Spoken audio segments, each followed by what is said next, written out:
Good evening friend, स्वागत है आपका अपने यूट्यूब चैनल वीरू एकेडमी में। उम्मीद करता हूं दोस्तों आप लोग सभी मस्त होंगे और अपनी तैयारी बहुत ही अच्छे तरीके से कर रहे होंगे। दोस्तों एनटीपीसी का एग्जाम आने वाला है, इसलिए अपनी जोर शोर से तैयारी आप शुरू कर दीजिए। तो हम कहाँ थे, वहां अपने टॉपिक पे चलते हैं। मैं आपको पढ़ा दिया था डीएनए के बारे में। डीएनए का फुल फॉर्म होता है डी ऑक्सीराइबोज न्यूक्लिक एसिड। आज हम जानेंगे आरएनए के बारे में। एक बार थोड़ी सी रिवीजन कर लेते हैं डीएनए के बारे में। चलिए दोस्तों, डीएनए से आरएनए बनने की जो प्रक्रिया होती है वह क्या कहलाती है, ट्रांसक्रिप्शन कहलाती है। आरएनए से दोबारा डीएनए बनने की जो प्रक्रिया होती है वह रिवर्स ट्रांसक्रिप्शन कहलाती है। एक बार देख लीजिए आप, जो डीएनए होता है दोस्तों, डीएनए डीएनए से पहले तो आरएनए बनेगा। आरएनए आरएनए का फुल फॉर्म होता है राइबोज न्यूक्लिक एसिड। इसका फंक्शन हम जान लेते हैं क्या होता है। इसका फंक्शन होता है प्रोटीन की सिंथेसिस में मदद करना, यानी हेल्प करना। डीएनए से आरएनए कैसे बनता है, जब थाइमीन की जगह पे यूरेसिल जुड़ जाएगा और जो शुगर होता है डीऑक्सीराइबोज शुगर की जगह पे जब राइबोज शुगर जुड़ जाता है तो वही डीएनए आरएनए में कन्वर्ट हो जाएगा। और ये जो प्रक्रिया होती है इसको कहते हैं ट्रांसक्रिप्शन। क्या कहते हैं, ट्रांसक्रिप्शन। यानी डीएनए से आरएनए में कन्वर्ट होने की प्रक्रिया क्या कहलाती है, ट्रांसक्रिप्शन कहलाती है। अब होता क्या है दोस्तों, ये जो आरएनए होता है दोबारा डीएनए में कन्वर्ट हो सकता है। कैसे, पूछिए कैसे। जब हम यूरेसिल के स्थान पर किसका प्रयोग करेंगे, थाइमीन का, और राइबोज शुगर के स्थान पर किसका प्रयोग करेंगे, डीऑक्सीराइबोज शुगर का जब प्रयोग कर देंगे तो आरएनए किस में कन्वर्ट हो जाएगा, डीएनए में। तो ये प्रक्रिया जो होती है ये रिवर्स हो जाती है ट्रांसक्रिप्शन का। इस वजह से इस प्रक्रिया को रिवर्स ट्रांसक्रिप्शन कहते हैं।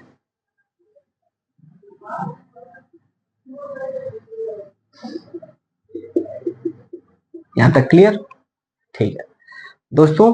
कभी कभी सेल डिवीजन के दौरान डीएनए को रिप्लिकेट होना पड़ता है।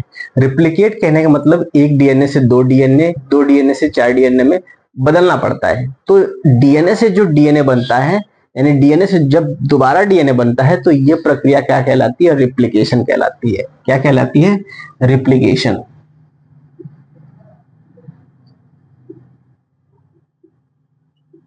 ठीक है, यह प्रक्रिया क्या कहलाती है, रिप्लिकेशन।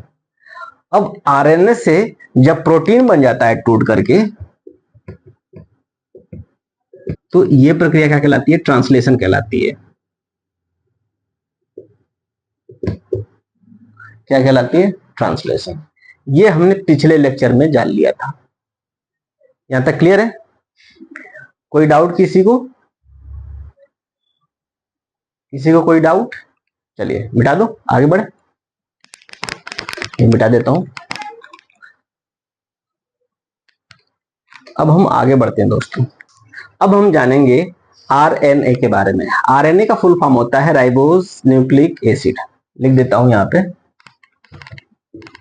आरएनए। आरएनए का फुल फॉर्म क्या होता है, राइबोज न्यूक्लिक एसिड। दोस्तों अब जान लेते हैं आरएनए का फंक्शन क्या होता है। आरएनए का काम क्या होता है हमारी कोशिका में। जो प्रोकैरियोटिक सेल होते हैं उनके अंदर यह जेनेटिक मटेरियल की तरह काम करता है, जबकि यूकैरियोटिक में यह प्रोटीन के निर्माण में मदद करता है। और कैसे मदद करता है वो जान लेते हैं। बहुत ही इंटरेस्टिंग इसकी कहानी है आरएनए की, एक बार सुनिएगा ध्यान से। आरएनए साहब तीन भागों में बढ़ जाते हैं, यानी आरएनए साहब तीन भागों में बढ़ जाते हैं। कहते हैं कि हम तीनों भाई आपस में मिल करके काम करेंगे। पहले भाई का नाम है एमआरएनए, एमआरएनए। दूसरे भाई का नाम है टीआरएनए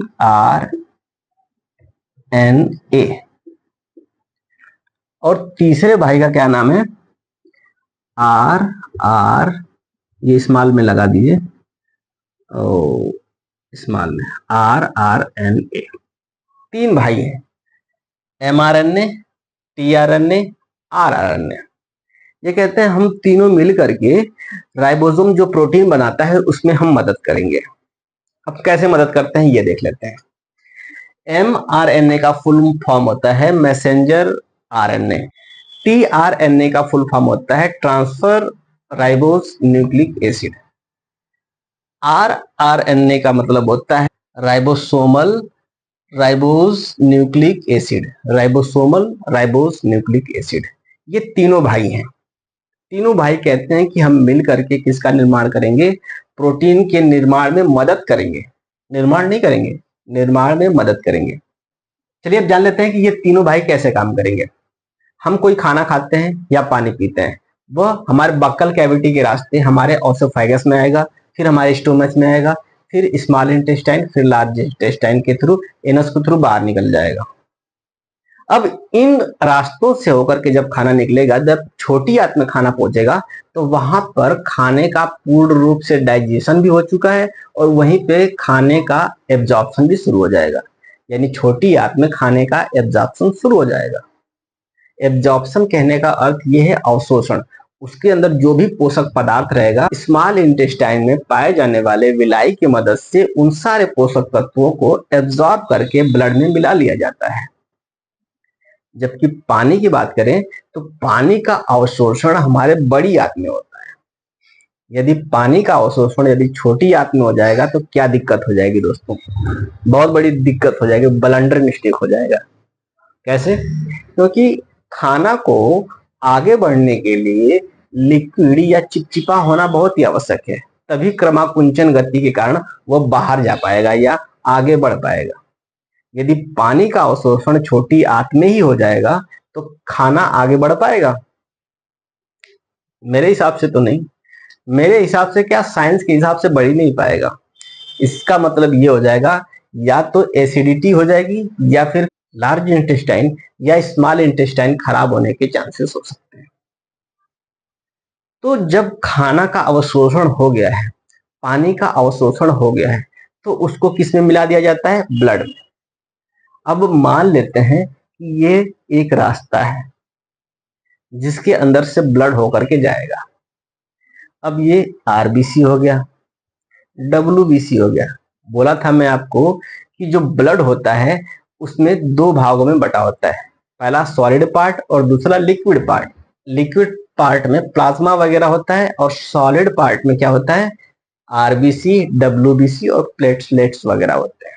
तो आरबीसी हो गया, डब्ल्यूबीसी हो गया, प्लेटलेट्स हो गया, प्लाज्मा हो गया, फूड के पार्टिकल्स हो गए, जितने भी पार्टिकल्स होते हैं, या अमीनो एसिड वगैरह जो होते हैं, वो ऐसे जाते हैं और ये डायरेक्शन इधर की तरफ है ब्लड का। और एमआरएनए, ये कोशिका है, मान लीजिए ये क्या है? सेल है, और हर सेल के पास ऑक्सीजन ले जाना होता है ब्लड को, तो जाहिर सी बात है सेल से टच होकर के सारी चीजें जाएंगी।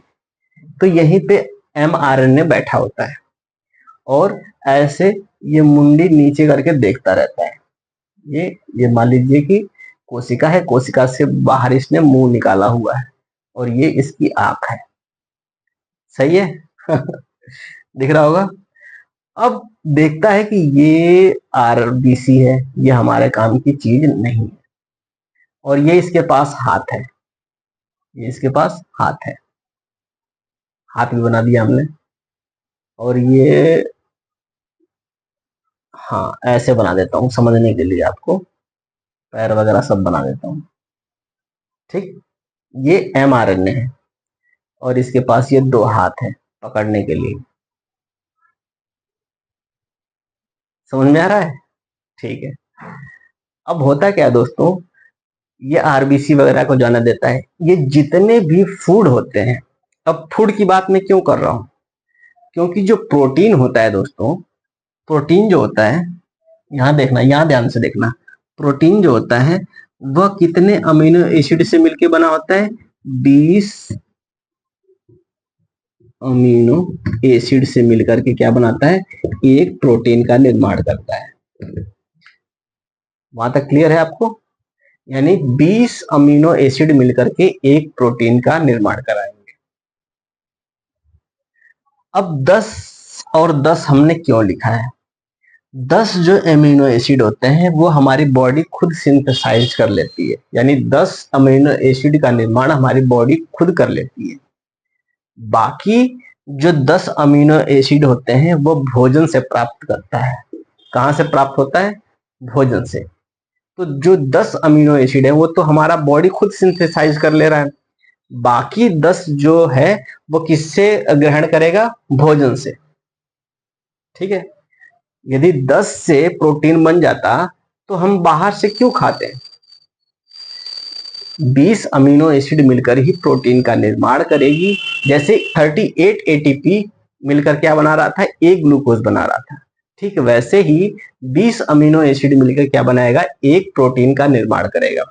10 अमीनो एसिड हमारे बॉडी द्वारा निर्मित होते हैं, बाकी 10 अमीनो एसिड के लिए हमें खाना खाना पड़ता है।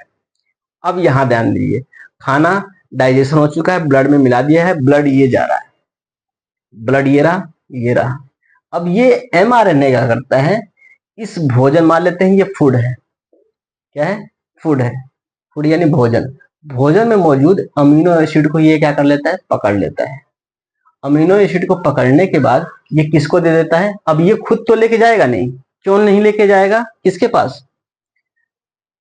आरआरएनए के पास ये खुद नहीं लेके जाएगा, क्योंकि यदि खुद लेके जाएगा तो देखो दोस्तों, ये यदि खुद लेके जाता है इन सारी चीजों को, तो इसके बीच में कई सारे फूड के पार्टिकल्स यानी कई सारे अमीनो एसिड वापस चले जाएंगे, आगे की तरफ बढ़ जाएंगे। तो क्या इस कोशिका को पोषण मिल पाएगा? नहीं। जब कोशिका को पोषण नहीं मिल पाएगा तो वह कुपोषण का शिकार हो जाएगा। क्या मैं आपको समझा पा रहा हूं? चलिए ठीक है, फिर से दोस्तों, जो हम खाना खाते हैं डाइजेशन के बाद वो ब्लड में मिला दिया जाता है। यहां तक क्लियर है दोस्तों? जो हम खाना खाते हैं वो खाना खाने के बाद डाइजेशन होता है, डाइजेशन होने के बाद वो ब्लड में मिला दिया जाता है। और ब्लड में मिलाने के बाद ब्लड यहाँ पे आ चुका है। ब्लड में हमने जाना था कि सॉलिड पार्ट भी पाए जाते हैं और लिक्विड पार्ट भी पाए जाते हैं। सॉलिड पार्ट में आरबीसी, डब्ल्यूबीसी, प्लेटलेट्स आ जाएंगे, जबकि लिक्विड पार्ट में, लिक्विड भाग में क्या आ जाएगा? प्लाज्मा आ जाएगा। तो इसमें सारे चीज मिले होते हैं। इसमें खाना भी होता है जिसमें अमीनो एसिड मौजूद होता है। ठीक है, अब ये खाना आ रहा होता है आगे, अमीनो एसिड को ये सिर्फ पकड़ता है, यानी भोजन में मौजूद अमीनो एसिड को पकड़ता है, बाकी सारे को जाने देता है। अमीनो एसिड को इसने पकड़ लिया। अब यदि ये अमीनो एसिड को यदि यहां पे लेके जाए, यहां पे लेके जाए, तो इसके बीच से कई सारे भोजन के कण वापस आगे नहीं बढ़ जाएंगे? तो ये तो छूट जाएगा। जब ये छूट जाएगा तो ये कुपोषण का शिकार हो जाएगा कोशिका। तो ये क्या करता है? इस अमीनो एसिड को, इस भोजन को पकड़ करके, होल्ड करके किसको देता है? टीआरएनए को। टीआरएनए का फुल फॉर्म होता है ट्रांसफर आरएनए। ये क्या करता है? यहां ध्यान देना, ये टी क्या करता है? यहां से इसको ले करके अमीनो एसिड से, मान लो ये हाथ है इसका, 2 हाथ है, और इसको दे देता है। यानी ये mRNA जो अमीनो एसिड ग्रहण करता है भोजन से, वो किसको दे देता है? टीआरएनए को। टीआरएनए का काम होता है इस अमीनो एसिड को कहां पहुंचाना? आरआरएनए तक देना। आरआरएनए क्या करता है? इसको अपने पास अमीनो एसिड को रखता है। अब आरआरएनए के पास अमीनो एसिड मौजूद है, और प्रोटीन बनाने का काम कौन करता है? राइबोसोम करता है। जब राइबोसोम बिजी होता है तो आरआरएनए इस अमीनो एसिड को अपने पास रखता है, और जैसे ही राइबोसोम खाली होता है, आरआरएनए क्या करता है? इस अमीनो एसिड को किसको पकड़ा देता है? राइबोसोम को पकड़ा देता है कि लो भाई, अब प्रोटीन का निर्माण कर लो, आपके पास कमी हो गई है। तो इस तरीके से ये तीनों भाई मिलकर के एक साथ प्रोटीन का निर्माण करने में मदद करते हैं। तो आपको क्लियर हो गया होगा दोस्तों, कैसे mRNA अमीनो एसिड को कैच करके ट्रांसफर आरएनए को दे देता है, और ट्रांसफर आरएनए कैसे इस अमीनो एसिड को आरआरएनए को दे देता है, और आरआरएनए किसको देता है? राइबोसोम को दे देता है। यह राइबोसोम को दे देता है, इस वजह से इसको आरआरएनए कहते हैं, या राइबोसोमल आरएनए कहते हैं। यहां तक क्लियर? कोई डाउट? आगे बढ़े? चलिए इसको मिटा देता हूं, आगे बढ़ता हूं। चलिए, अब आपने दोस्तों जान लिया कि डीएनए का फंक्शन क्या होता है, आरएनए का फंक्शन क्या होता है। अब हम जान लेते हैं कि सेल डिवीजन कैसे होता है कोशिका के अंदर। सेल डिवीजन, कोशिका विभाजन, हिंदी में क्या कहते हैं? कोशिका, कोशिका विभाजन। क्या कहते हैं? कोशिका विभाजन।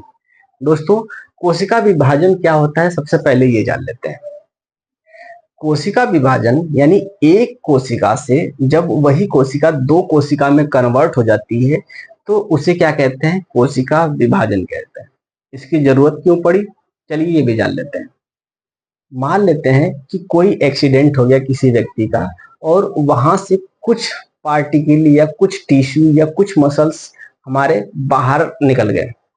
जब बाहर निकल गए तो वहां पे तो एक वैकेंट हो जाएगा, खाली स्थान हो जाएगा। उन खाली स्थान को भरने के लिए सेल डिवीजन यानी कोशिका विभाजन बहुत ही आवश्यक होता है। यदि वो सेल डिवीजन नहीं होगा तो दोस्तों जो भी इंजरी होती है, एक्सीडेंट होता है, उससे जो बॉडी होती है वो अपने आप को रिकवर नहीं कर पाएगी। तो रिकवर करने का काम कौन करता है? सेल डिवीजन ही करता है। जो हमारे बॉडी में लीवर मौजूद होता है, लीवर के अंदर सबसे ज्यादा सेल डिवीजन होता है।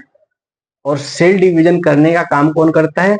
हमारे कोशिका में मौजूद सेंट्रोसोम सेल डिवीजन करने का काम करता है।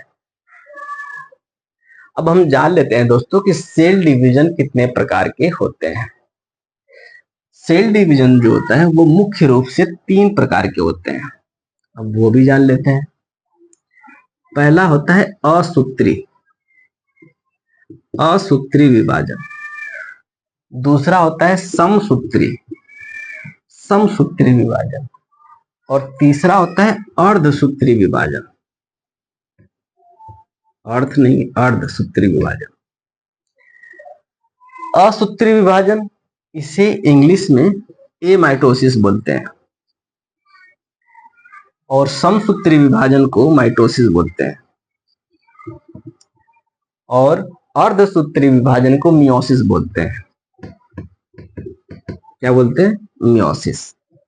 अब बारी बारी से हम इन तीनों विभाजनों के बारे में जानेंगे। सबसे पहले जानते हैं असूत्री विभाजन क्या होता है।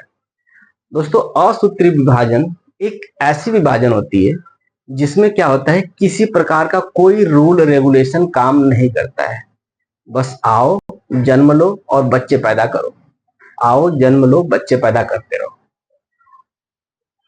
तो आपको इससे लग गया होगा दोस्तों कि यह किस प्रकार की कोशिका में इस प्रकार का सेल डिवीजन होता है। कोरोना वायरस का नाम सुना था आपने? जो कोरोना वायरस था दोस्तों, वो बॉडी में आता था और तुरंत ही सेल डिवीजन करने लगता था और अपनी संख्या बढ़ाने लगता था। तो इस प्रकार का जो डिवीजन होता है वह वायरस, बैक्टीरिया, अमीबा, पैरामीशियम, जितने भी प्रोकैरियोटिक सेल होते हैं उनमें पाया जाता है। कौन सा विभाजन?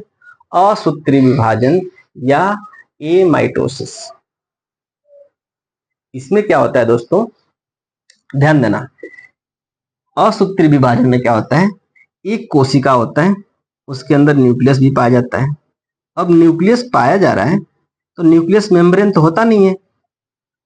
तो न्यूक्लियस मेम्ब्रेन नहीं होगा तो इसमें क्या होता है कि जो जेनेटिक मटेरियल होता है ऐसे ही प्रोटोप्लाज्म में यानी जीव द्रव्य में ऐसे ही बिखरे पड़े होते हैं। इसके अंदर क्या पाया जाता है? प्लास्टिड भी पाया जाता है, जिसकी वजह से आप फोटोसिंथेसिस करके अपना भोजन बना सकें। सेल वॉल भी पाया जाता है, फ्लैजेल्ला भी पाया जाता है, सिलिया भी पाई जाती है। तो ये वाली जो कोशिका होती है दोस्तों, इसे कहते हैं प्रोकैरियोटिक सेल। प्रोकैरियोटिक सेल में असूत्री विभाजन होता है। इसके डीएनए में ये नहीं रहता है कि आपको सिर्फ इतने ही बच्चे पैदा करना है या इतनी ही जनसंख्या बढ़ानी है। वो क्या करता है, कोई सूत्र नहीं होता है, बस आओ और अपनी जनसंख्या बढ़ाओ। तो इस प्रकार का जो सेल डिवीजन होता है वायरस, बैक्टीरिया या प्रोकैरियोटिक सेल में पाया जाता है। ठीक है, तो असूत्री विभाजन किस में पाया जाता है? प्रोकैरियोटिक सेल में। इसमें होता क्या है, ये जो कोशिका होती है जब इसको सेल डिवीजन करना होता है तो ये बड़ा हो जाता है। पहले तो बड़ा होने के बाद सबसे पहले इसकी न्यूक्लियस 2 भागों में बढ़ जाती है। यही जो जेनेटिक मटेरियल होता है वो 2 भागों में बढ़ जाता है। इसको जब जब न्यूक्लियस दो भागों में बढ़ता है तो इसको कहते हैं कैरियोकाइनेसिस। क्या बोलते हैं? कैरियोकाइनेसिस। और जब ये दोनों तरफ से पूरी तरह से अलग हो जाते हैं तो इसको कहते हैं साइटोकाइनेसिस। यानी साइटोप्लाज्म जब पूरी तरह से अलग हो जाता है तो उसे कहते हैं साइटोकाइनेसिस। और जब न्यूक्लियस दो भागों में डिवाइड हो जाता है तो इसको कहते हैं कैरियोकाइनेसिस। तो प्रोकैरियोटिक सेल में जो कोशिका होती है, जब सेल डिवीजन करना होता है तो सबसे पहले बड़ी होती है, फिर इसके बाद दो भागों में बढ़ जाती है, फिर बड़ी होगी, दो भागों में बढ़ जाएगी। और इसका कोई रूल रेगुलेशन नहीं है, यह रिप्लिकेट करके अपनी जनसंख्या बढ़ाती रहती है। इस प्रकार का जो विभाजन होता है उसको कहते हैं असूत्रीय विभाजन, या इंग्लिश में बात करें तो एमाइटोसिस बोलते हैं। कन्फर्म? चलिए अब आगे चलते हैं, इसको मिटा दो। दोस्तों, जो माइटोसिस होता है वो कभी एक्सीडेंट या कोई इंजरी होने के बाद इस प्रकार का डिवीजन होता है, यानी इस प्रकार की कोशिका विभाजन होती है। मान लेते हैं ये हमारी कोशिका है, ये हाथ में ये वाली जो हिस्सा है ये हमारी कोशिका है। अब ये क्या हुआ कि यहाँ से कुछ हिस्सा कोशिका का डैमेज हो गया, क्षतिग्रस्त होकर के खराब हो गया या बाहर निकल गया, तो यहाँ पे तो वैकेंट हो गया। तो ये वैकेंट को भरने के लिए, इस खाली स्थान को भरने के लिए इधर जो बगल वाली कोशिकाएं हैं, इधर जो बगल वाली कोशिकाएं हैं वो अपने सेंट्रोसोम से कहेंगी कि कोशिका का निर्माण करना है, और इधर बगल वाली कोशिका क्या करने लगेंगी? कोशिका का निर्माण करने लगेंगी। मान लेते हैं यहाँ पे 100 कोशिका डैमेज हुई है। कितने कोशिका डैमेज हुई है? 100। तो ये जो सेंट्रोसोम होगा सिर्फ और सिर्फ 100 कोशिका का निर्माण ही करेगा। दोस्तों, आपने एक बीमारी का नाम सुना होगा जिसका नाम है कैंसर। कैंसर में यही दिक्कत हो जाती है, यही जो डिवीजन होता है वो अनकंट्रोल वे में हो जाता है। 100 करना होता है, ये 500, 1000, 1 लाख तक पहुंच जाता है। तो वो किस बीमारी का रूप ले लेता है? कैंसर का। कैंसर का अब तक कोई इलाज नहीं हो पाया है। वो अलग बात है कि इनिशियल लेवल पर उसे रोका जा सकता है। यहाँ तक क्लियर है? तो हमने देखा दोस्तों कि जो समसूत्री विभाजन होता है उसमें उतने ही कोशिका का निर्माण होता है, उतने ही सेल का निर्माण होता है जितने की सेल डैमेज होते हैं। यह हमारे शरीर के हर अंगों में यही कोशिका पाई जाती है। ठीक है, आज बहुत गर्मी है दोस्तों, आगे बढ़े। तो आपने देख लिया एमाइटोसिस यानी असूत्री विभाजन, माइटोसिस यानी समसूत्री विभाजन। अब हम जान लेते हैं मियोसिस। मियोसिस में जानने से पहले हम दोस्तों ये जान लेते हैं, ये जो समसूत्री विभाजन होता है यह कई चरणों में होता है, कोई एक चरण में नहीं होता है। यदि उन चरणों की बात करें तो लगभग 5 फेज में ये कंप्लीट हो जाता है समसूत्री विभाजन। पहला फेज होता है interphase, prophase, metaphase, anaphase, telophase. वो अलग बात है कि जब न्यूक्लियस डिवाइड होता है तो उसको ये कहते हैं, साइटोप्लाज्म में डिवाइड होता है तो ये कहते हैं। ये सारे फेज हैं जब इन कोशिका का डिवीजन हो रहा होता है। अभी आपको उतना डीप में नहीं जानना है। अब हम चलते हैं मियोसिस यानी अर्धसूत्री विभाजन। अब दोस्तों जानते हैं मियोसिस। मियोसिस होता है अर्ध सूत्री विभाजन, अर्धसूत्री विभाजन। अब ये अर्धसूत्री विभाजन क्या होता है दोस्तों? ये जो अर्धसूत्री विभाजन होता है ये प्रजनन के समय होता है। अब हम जान लेते हैं प्रजनन चैप्टर के कुछ कंसेप्ट। दोस्तों, प्रजनन यानी रिप्रोडक्शन चैप्टर हमने आपको बिल्कुल क्रिस्टल क्लियर करवा दिया था, एक बार जाकर के वहां पे विजिट कर लीजिए। वहां पे हमने बताया था दोस्तों कि जो मेल से निकलने वाला स्पर्म होता है वह किससे जाके मिलता है? फीमेल के ओवम से मिलता है तो जाइगोट का निर्माण करता है। और इस जाइगोट का निर्माण कहाँ होता है? फॉलोपियन ट्यूब में होता है। फॉलोपियन ट्यूब में जब जाइगोट का निर्माण हो जाता है तो उसके बाद जो जाइगोट बनता है उसके अंदर सेल डिवीजन होने लगता है। पढ़ाया था मैं आपको कि ध्यान देना,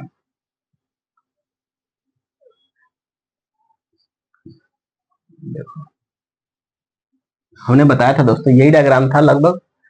जब स्पर्म आता है अब पूरा वीडियो देखने के लिए हमारे चैनल के प्लेलिस्ट में इसका चैनल का लिंक दिया गया है, इसमें जाकर के आप विजिट कर सकते हैं और रिप्रोडक्शन चैप्टर पूरा क्लियर कर सकते हैं। हम उतना डीप में नहीं पढ़ाएंगे, बस यहाँ पे हम जानेंगे फर्टिलाइजेशन और सेल डिवीजन कैसे होता है।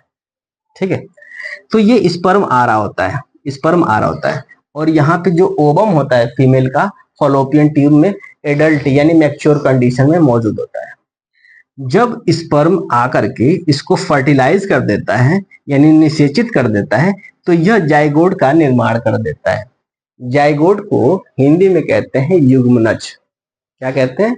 युग्मनज। अब युग्मनज का निर्माण हो चुका है, जाइगोट के अंदर अब सेल डिवीजन होने लगेगा। एक कोशिका से यह दो कोशिका में बदलेगी, दो कोशिका से चार, चार से 8, 8 से 16, 16 से 32 की कंडीशन में सेल डिवीजन होने लगता है।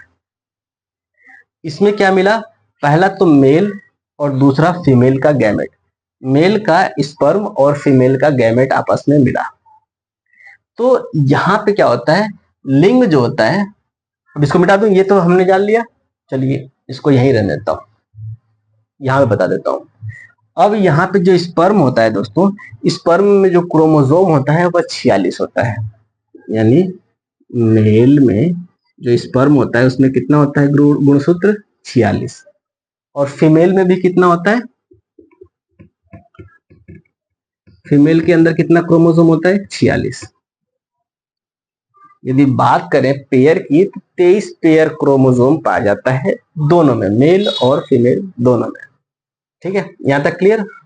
अब ये 46 जो होता है दोस्तों, इसमें 44 जो होता है वो कॉमन होता है, इस वजह से इसे कहते हैं ऑटोसोम।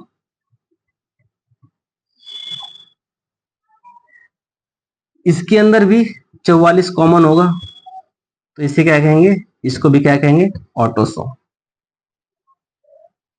दो जो होते हैं, दो जो क्रोमोसोम होते हैं वो लिंग निर्धारित करते हैं, और बाकी जो, अब टोटल कितने हैं? 46 हैं, जिसमें से 44 कॉमन है और दो जो होते हैं वो लिंग का निर्धारण करते हैं।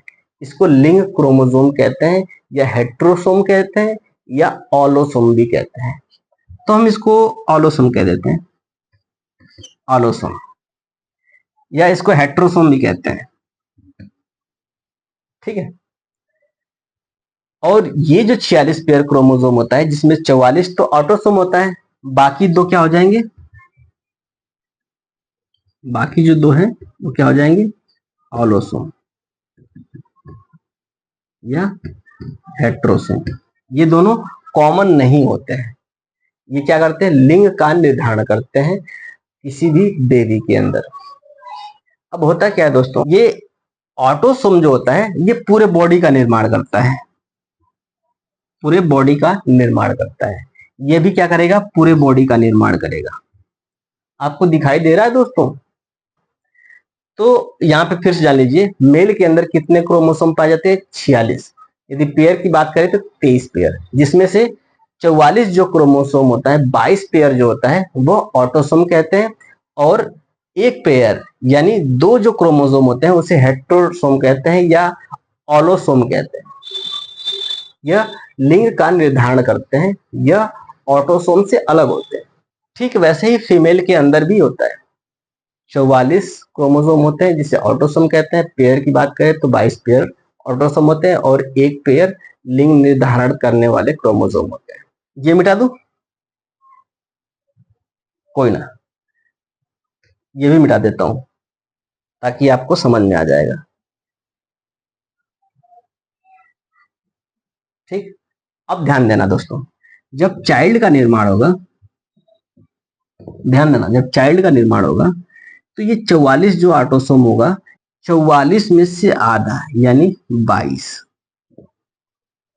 और ये जो लिंग निर्धारित करने वाला क्रोमोसोम होता है दो में से आधा यानी 1, टोटल कितने हो गए? 23। ये दिख रहा होगा?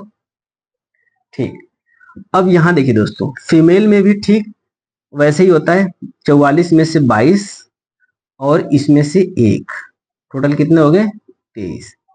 23 जब आपस में मिलेंगे जब जाइगोट का निर्माण करेंगे तो जो बेबी होगा उसके अंदर जो गुणसूत्र होगा वो कितना हो जाएगा, 46। दिख रहा होगा, ठीक है, दिख रहा है। तो ये कितने हो गए क्रोमोसोम इसके अंदर, बेबी के अंदर यानी चाइल्ड के अंदर 46 क्रोमोसोम हो गए। यदि इमेजिन करिए दोस्तों ये 46 की जगह बहुत ज्यादा हो गए तो उस कंडीशन में क्या दिक्कत आ सकती है?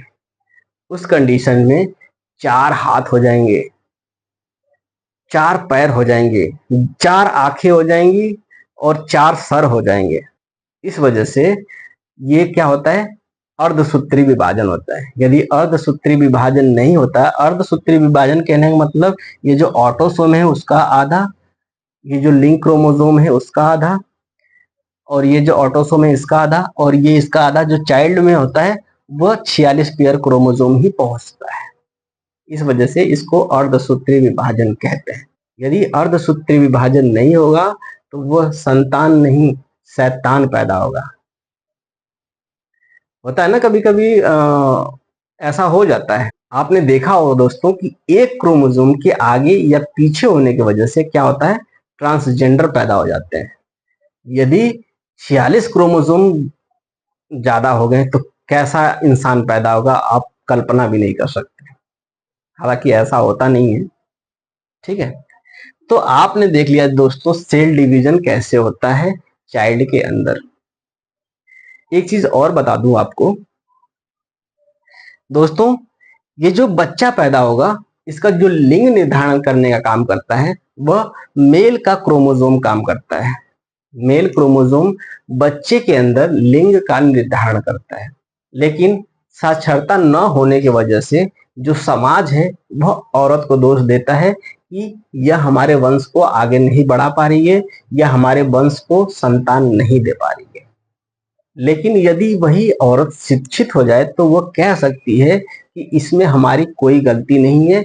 जो बच्ची का लिंग का निर्धारण होता है वह किसके वजह से होता है, पिता के क्रोमोसोम के वजह से होता है, न कि माता के क्रोमोसोम की वजह से। ठीक है, क्लियर हो गया दोस्तों। तो दोस्तों सेल और सेल डिवीजन का चैप्टर यहाँ खत्म होता है। वीडियो पसंद आया हो तो चैनल को सब्सक्राइब करें, लाइक करें और अपने दोस्तों में ज्यादा से ज्यादा शेयर करें। तो आज के लिए बस इतना ही, मिलेंगे कल नए उमंग, नए तरंग और एक नए चैप्टर के साथ। तब तक के लिए जय हिंद।